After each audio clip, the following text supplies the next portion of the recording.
जय श्री कृष्ण मित्रों, आप सभी का बहुत बहुत स्वागत है आपके अपने चैनल भक्ति सागर में।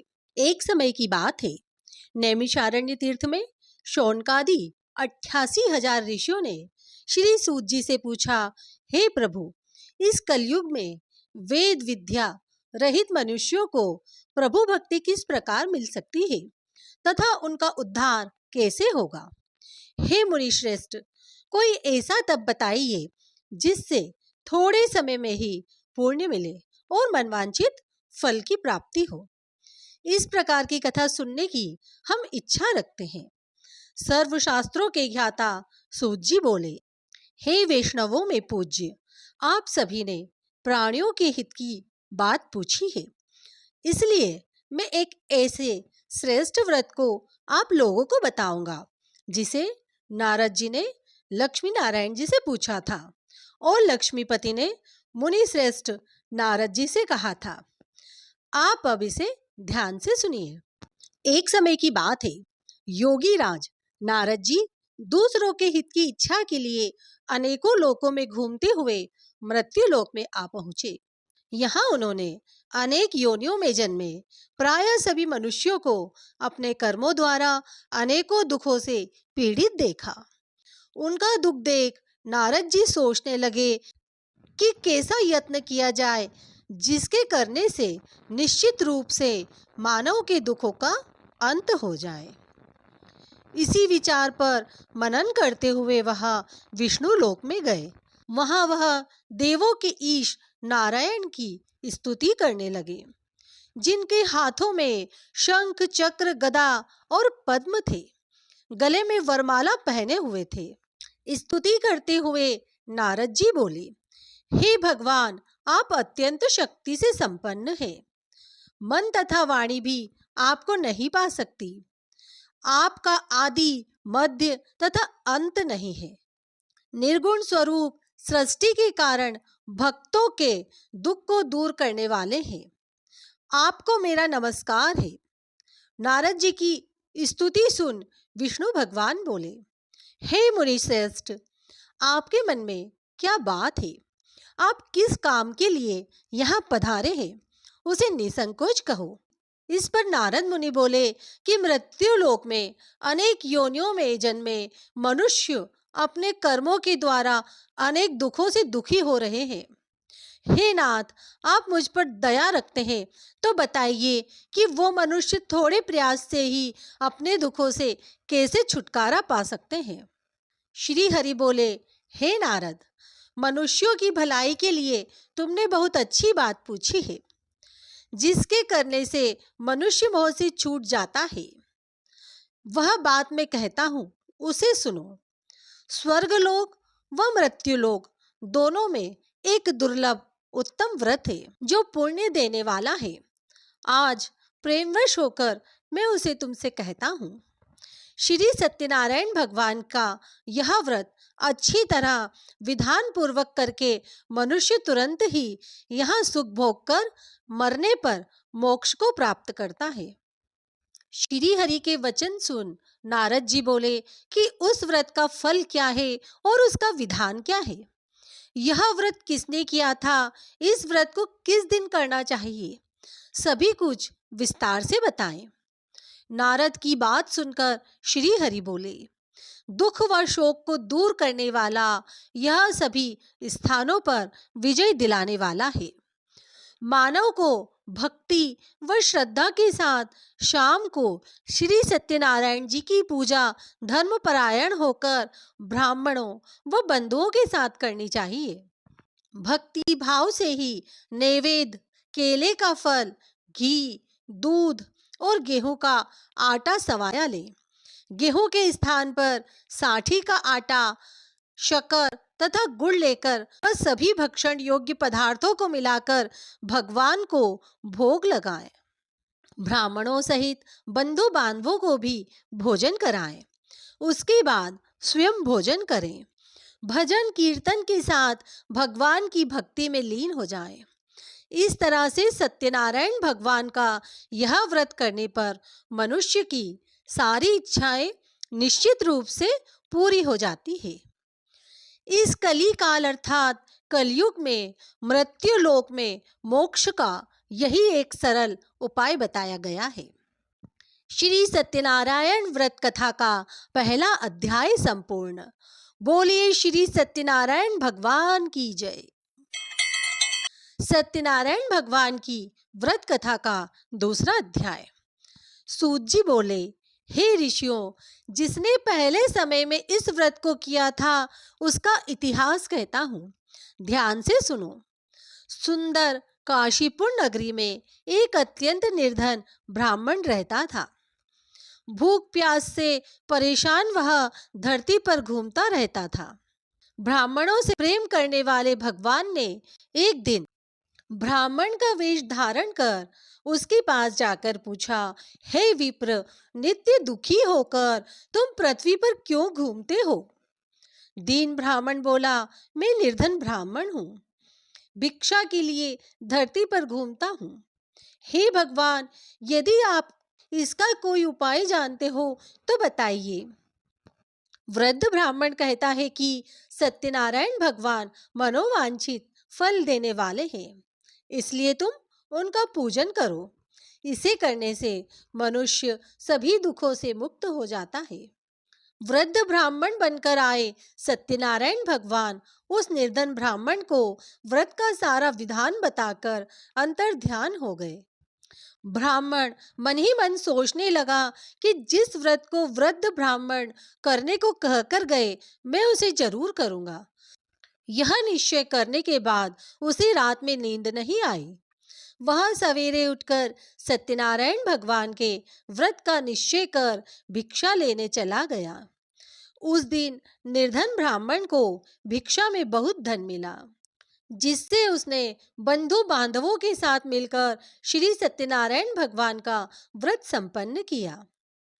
भगवान सत्यनारायण का व्रत संपन्न करने के बाद वह निर्धन ब्राह्मण सभी दुखों से छूट गया और अनेक प्रकार की संपत्तियों से युक्त हो गया।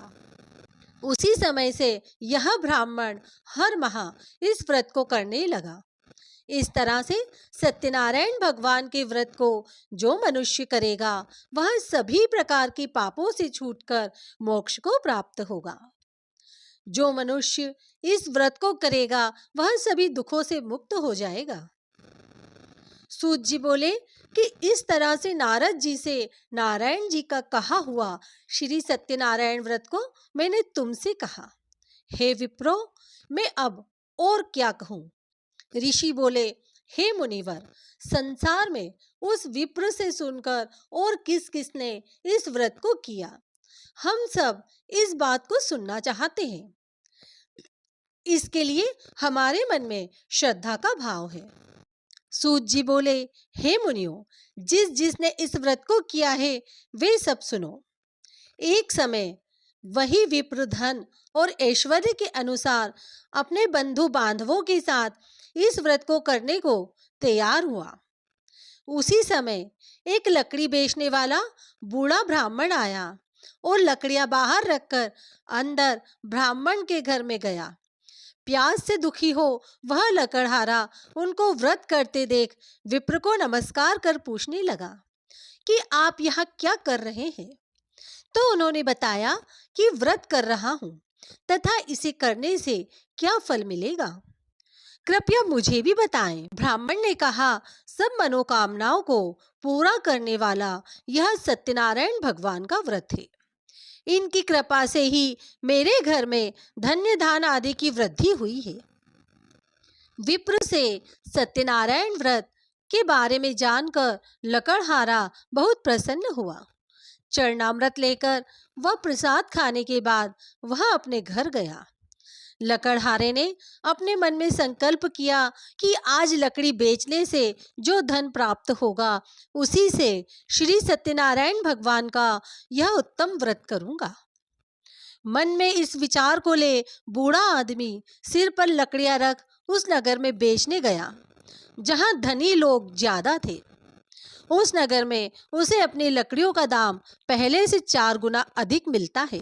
बूढ़ा प्रसन्नता के साथ दाम लेकर केले, शक्कर, घी, दूध, दही और गेहूं का आटा ले और सत्यनारायण भगवान के व्रत की अन्य सामग्रियां लेकर अपने घर गया। वहां उसने अपने बंधु बांधवों को बुलाकर विधि विधान से सत्यनारायण भगवान का पूजन और व्रत किया। इस व्रत के प्रभाव से बूढ़ा लकड़हारा धन, पुत्र आदि से युक्त होकर संसार के समस्त सुखों को भोगकर अंत में वैकुंठ धाम को चला गया। श्री सत्यनारायण व्रत कथा का दूसरा अध्याय संपूर्ण। बोलिए श्री सत्यनारायण भगवान की जय। बोलिए श्री सत्यनारायण भगवान की जय। सत्यनारायण भगवान की व्रत कथा का तीसरा अध्याय। सूत जी बोले, हे श्रेष्ठ मुनियों, अब आगे की कथा कहता हूँ। पहले समय में उल्कामुख नाम का एक बुद्धिमान राजा था। वह सत्यवक्ता और जितेंद्रिय था। प्रतिदिन देव स्थानों पर जाता और निर्धनों को धन देकर उनके कष्ट दूर करता था। उसकी पत्नी कमल के समान मुख वाली तथा सती साध्वी थी। भद्रशील नदी के तट पर उन दोनों ने श्री सत्यनारायण भगवान का व्रत किया। उसी समय साधु नाम का एक वेश्या आया। उसके पास व्यापार करने के लिए बहुत सा धन भी था। राजा को व्रत करते देखकर वह विनय के साथ पूछने लगा, हे राजन, भक्ति भाव से पूर्ण होकर आप यह क्या कर रहे हैं? मैं सुनने की इच्छा रखता हूँ, तो आप मुझे बताएं। राजा बोला, हे साधु, अपने बंधु बांधवों के साथ पुत्रादि की प्राप्ति के लिए एक महाशक्तिमान श्री सत्यनारायण भगवान का व्रत व पूजन कर रहा हूँ। राजा के वचन सुन साधु आदर से बोला, राजन, मुझे इस व्रत का सारा विधान कहिए। आपके कथनानुसार मैं भी इस व्रत को करूंगा। मेरी भी संतान नहीं है और इस व्रत को करने से निश्चित रूप से मुझे संतान की प्राप्ति होगी। राजा से व्रत का सारा विधान सुनकर व्यापार से निवृत्त हो वह अपने घर गया। साधु वेश्य ने अपनी पत्नी को संतान देने वाले इस व्रत का वर्णन कह सुनाया और कहा कि जब मेरी संतान होगी तब मैं इस व्रत को करूंगा। साधु ने इस तरह के वचन अपनी पत्नी लीलावती से कहे। एक दिन लीलावती पति के साथ आनंदित हो सांसारिक धर्म से प्रवृत्त हो सत्यनारायण भगवान की कृपा से गर्भवती हो गई। 10वें महीने में उसके गर्भ से एक सुंदर कन्या का जन्म हुआ। दिनों दिन वह ऐसे बढ़ने लगी जैसे कि शुक्ल पक्ष का चंद्रमा बढ़ता है। माता पिता ने अपनी कन्या का नाम लीलावती रखा। एक दिन लीलावती ने मीठे शब्दों में अपने पति को याद दिलाया कि आपने सत्यनारायण भगवान के जिस व्रत को करने का संकल्प किया था उसे करने का समय आ गया है। आप इस व्रत को करिए। साधु बोला कि हे प्रिय, इस व्रत को मैं उसके विवाह पर करूंगा। इस प्रकार अपनी पत्नी को आश्वासन देकर वह नगर को चला गया। कलावती पिता के घर में ही वृद्धि को प्राप्त हो गई। साधु ने एक बार नगर में अपनी कन्या को सखियों के साथ देखा तो तुरंत ही दूत को बुलाया और कहा कि मेरी कन्या के विवाह योग्य वर देखकर आओ। साधु की बात सुन दूत कंचन नगर में पहुंचा और वहां देखभाल कर लड़की के सुयोग्य वाणिक वर को ले आया। सुयोग्य लड़के को देख साधु ने बंधु बांधवों को बुलाया और अपनी पुत्री का विवाह कर दिया। लेकिन दुर्भाग्य की बात तो यह है कि साधु ने अभी भी श्री सत्यनारायण भगवान का व्रत नहीं किया। इस पर भगवान क्रोधित हो गए और श्राप दिया कि साधु को अत्यधिक दुख मिले। अपने कार्य में कुशल साधु बनिया जमाई को लेकर समुद्र के पास स्थित होकर रत्नासारपुर नगर में गया। वहां जाकर दामाद ससुर दोनों मिलकर चंद्रकेतु राजा के नगर में व्यापार करने लगे। एक दिन भगवान सत्यनारायण की माया से एक चोर राजा का धन चुराकर भाग रहा था। उसने राजा के सिपाहियों को अपना पीछा करता देख चुराया हुआ धन वहां रख दिया जहां साधु अपने जमाई के साथ ठहरा हुआ था।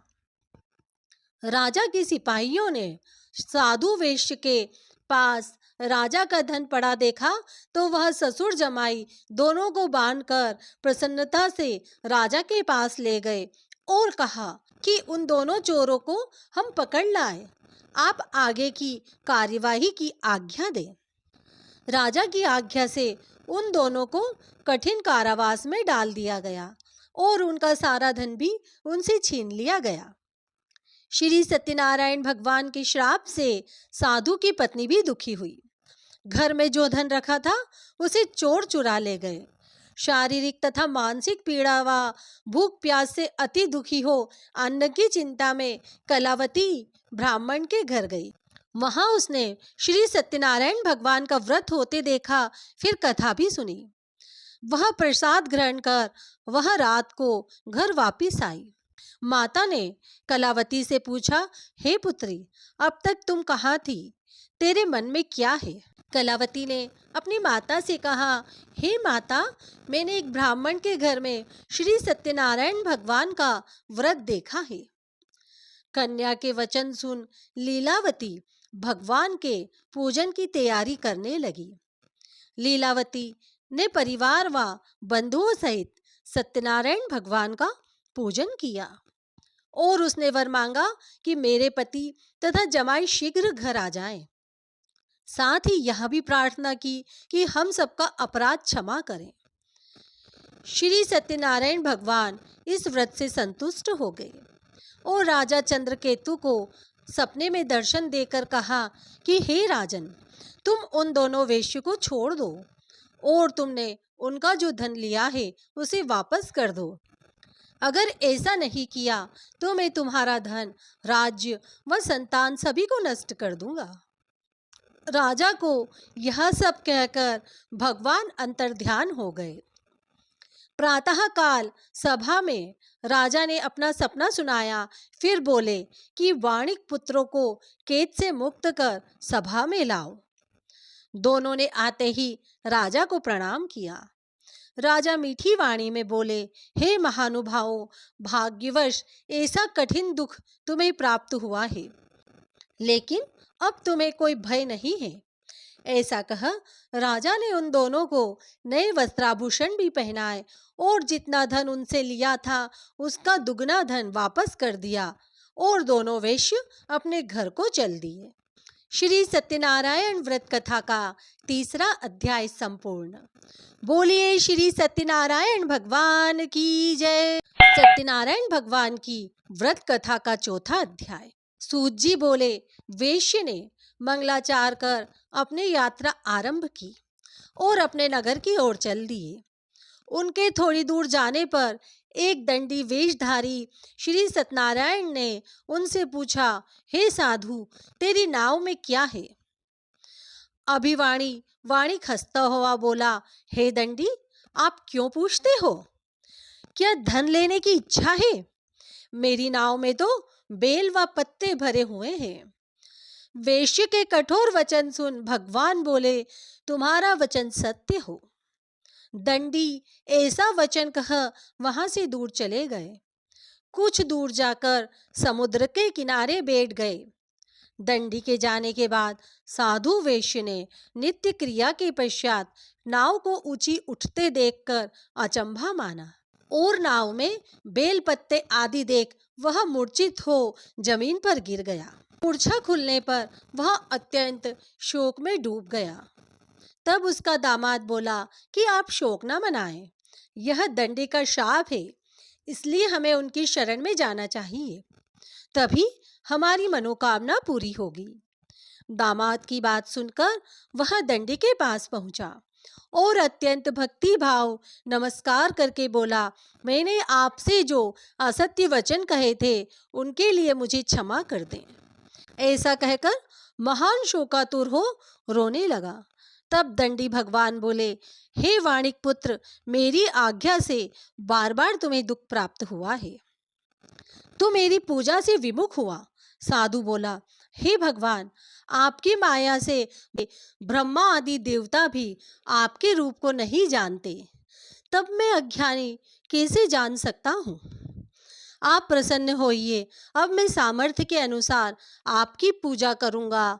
मेरी रक्षा करो और पहले के समान नौका में धन भर दो।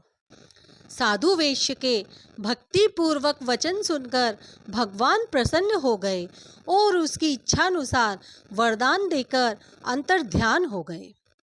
ससुर जमाई जब नाव पर आए तो नाव धन से भरी हुई थी। फिर वह अपने अन्य साथियों के साथ सत्यनारायण भगवान का पूजन कर अपने नगर को चल दिए। जब नगर के नजदीक पहुंचे तो दूत को घर पर खबर करने के लिए भेज दिया। दूत साधु की पत्नी को प्रणाम कर कहता है कि मालिक अपने दामाद सहित नगर के निकट आ गए हैं। दूत की बात सुन साधु की पत्नी लीलावती ने बड़े हर्ष के साथ सत्यनारायण भगवान का पूजन कर अपनी पुत्री कलावती से कहा कि मैं अपने पति के दर्शन को जाती हूँ, तो कार्य पूर्ण करके शीघ्र आ जा। माता के ऐसे वचन सुन कलावती जल्दी में प्रसाद छोड़ अपने पति के पास चली गई। प्रसाद की अवज्ञा के कारण श्री सत्यनारायण भगवान रुष्ट हो गए और नाव सहित उसके पति को पानी में डुबो दिया। कलावती अपने पति को वहां ना पाकर रोती हुई जमीन पर गिर गई। नौका को डूबा हुआ देख वह कन्या को रोता देख साधु दुखी होकर बोला कि हे प्रभु, मुझसे तथा मेरे परिवार से जो भूल हुई है उसे क्षमा करें। साधु के दीन वचन सुनकर श्री सत्यनारायण भगवान प्रसन्न हो गए और आकाशवाणी हुई, हे साधु, तेरी कन्या मेरे प्रसाद को छोड़कर आई है, इसलिए उसका पति अदृश्य हो गया है। यदि वह घर जाकर प्रसाद खाकर लौटती है तो इसे इसका पति अवश्य ही मिलेगा। ऐसी आकाशवाणी सुन कलावती घर पहुंचकर प्रसाद खाती है और फिर आकर अपने पति के दर्शन करती है। उसके बाद साधु अपने बंधु बांधवों सहित श्री सत्यनारायण भगवान का विधि विधान से पूजन करता है। इस लोक का सुख भोग वह अंत में स्वर्ग को जाता है। श्री सत्यनारायण व्रत कथा का चौथा अध्याय संपूर्ण। बोलिए श्री सत्यनारायण भगवान की जय। सत्यनारायण भगवान की व्रत कथा का 5वां अध्याय। सूत जी बोले, हे ऋषियों, मैं और भी एक कथा सुनाता हूँ, उसे भी ध्यान पूर्वक सुनो। प्रजा पालन में लीन तुंगध्वज नाम का एक राजा था। उसने भी भगवान का प्रसाद त्याग कर बहुत ही दुख सहन किया। एक बार वन में जाकर वन्य पशुओं को मारकर वह बड़ के पेड़ के नीचे आया। वहां उसने ग्वालों को भक्ति भाव से अपने बंधुओं सहित सत्यनारायण भगवान का पूजन करते देखा।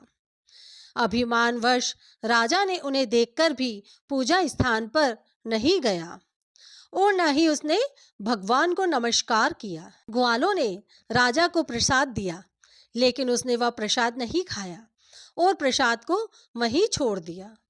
वह अपने नगर को चला गया। जब वह नगर में पहुंचा तो वहां सब कुछ तहस नहस हुआ पाया, तो वह शीघ्र ही समझ गया कि यह सब भगवान ने ही किया है। वह दोबारा ग्वालों के पास पहुंचा और विधि पूर्वक पूजा करके प्रसाद खाया, तो श्री सत्यनारायण भगवान की कृपा से सब कुछ पहले जैसा ही हो गया। दीर्घकाल तक सुख भोगने के बाद मरणोपरांत उसे स्वर्गलोक की प्राप्ति हुई। जो मनुष्य परम दुर्लभ इस व्रत को करेगा तो भगवान सत्यनारायण की अनुकंपा से उसे धन धान्य की प्राप्ति होगी। निर्धन धनी हो जाता है और भयमुक्त हो जीवन जीता है। संतानहीन मनुष्य को संतान सुख मिलता है और सारे मनोरथ पूर्ण होने पर मानव अंतकाल में बैकुंठ धाम को जाता है। सूत जी बोले, जिन्होंने पहले इस व्रत को किया, अब उनके दूसरे जन्म की कथा कहता हूँ। वृद्ध शतानन ब्राह्मण ने सुदामा का जन्म लेकर मोक्ष की प्राप्ति की। लकड़हारे ने अगले जन्म में निषाद बनकर मोक्ष प्राप्त किया। उल्कामुख नाम का राजा दशरथ होकर बैकुंठ को गए। साधु नाम के वैश्य ने मोर ध्वज बनकर अपने पुत्र को आरे से चीरकर मोक्ष पाया। महाराज तुंगध्वज ने स्वयंभू होकर भगवान में भक्ति युक्त हो कर्म कर मोक्ष पाया। श्री सत्यनारायण व्रत कथा का 5वां अध्याय संपूर्ण। बोलिए श्री सत्यनारायण भगवान की जय।